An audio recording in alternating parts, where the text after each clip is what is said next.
Hey guys, not everyone really loved that extemporaneous video I put up last night, so I'm going to do it again. I'm doing this for two reasons. First of all, because I feel it's something I need to make a statement about, and secondly, because I was challenged that I basically could not make a video under 5 minutes. So, we're gonna do it. This is gonna be a actually short video for once, and I know it's going to be short because I just put a lean cuisine in the microwave, and if I can't finish this recording before my lean cuisine is done, I'm going to have to cry into it like Oprah.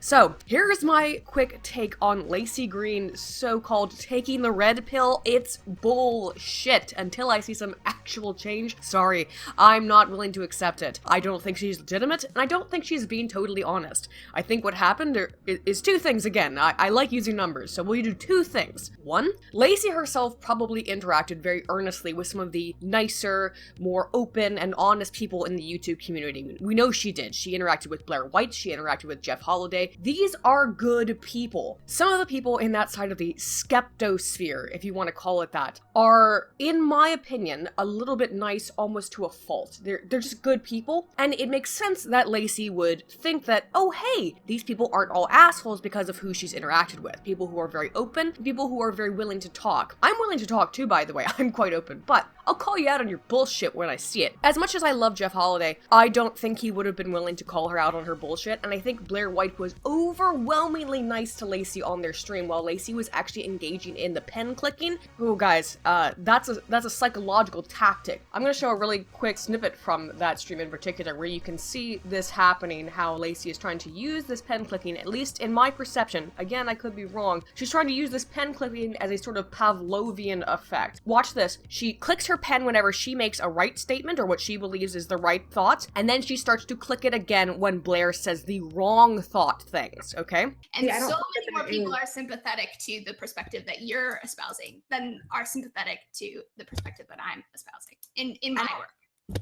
I don't think so. Maybe we come from different worlds. I heard we both came from Northern California. I live in this world. I work in this world. This is my life, and I'm telling you, like, I know. I don't doubt your intentions. I don't doubt that you're telling the truth.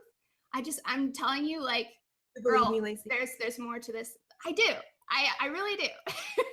I'm just saying there's more to this story, and like, don't get carried away. Don't get carried away on it, you know, because it can be dangerous.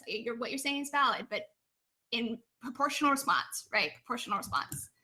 No, there's more to the story, but I would argue that my response is actually proportionate because, I mean, you say that there's a preoccupation with the small campfire and not with the wildfire, but I don't think that that's true. I think that there's an extremely limited amount of resources for people, you know, to move on after they're falsely accused. I think the conversation really doesn't happen as often as you think that it does, or that you believe. I'm not saying that it doesn't happen. That conversation you're talking about should be where we go, right? That should be what we're talking about when we talk about this stuff. But instead, it's like the conversation is like, should I or shouldn't I believe someone?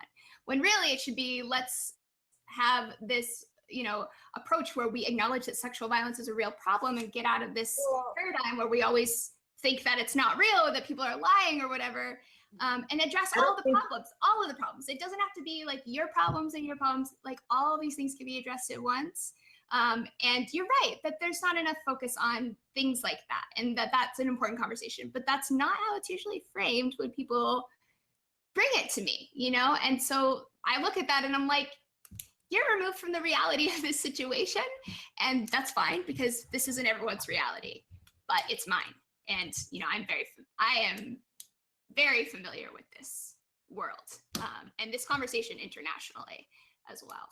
Now, I can't make a definitive statement because I don't know how controlled Laci Green is, and I'll explain in a second, but that pen clicking thing, that can mean generally one of two different things. The first one is, yes, she's using it to be distracting, she's using it as a source of dominance. It can also be a sign of nervousness, though, so I wouldn't be willing to make a definitive statement. However, when I saw that stream, I was a little bit concerned that there was a dominance thing going on, that she was trying to control Blaire White a little bit by doing this pen clicking. I could be wrong. I don't know. My second point about Laci Green is this. Laci Green is owned by MTV. So if she's coming out here to say this kind of stuff, to say, oh, I'm taking the red pill, I'm okay with the anti-feminists now, I'm going to say that Rachel Dolezal is a liar and a fraud. It means that she's denying the idea of transracialism, which is where the left is quickly moving towards insane ideas like transracialism. And she's denying it? Okay, do you know what I think this is? I think Laci Green might be a litmus test for MTV, for the left, for the leftist media, of let's just float her out there into the evil alt-right, as we all are on YouTube after all, and we'll see how people respond. Now, I'm not saying that I necessarily believe that all of this is fake and bullshit. It certainly is possible that Laci truly has had a change of heart, and I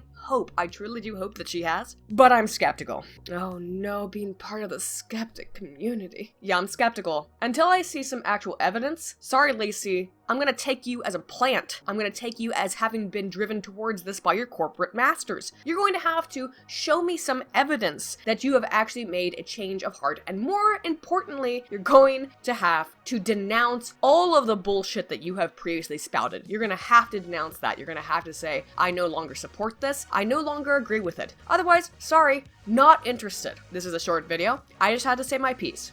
I'm Aiden Paladin, Altana Volt.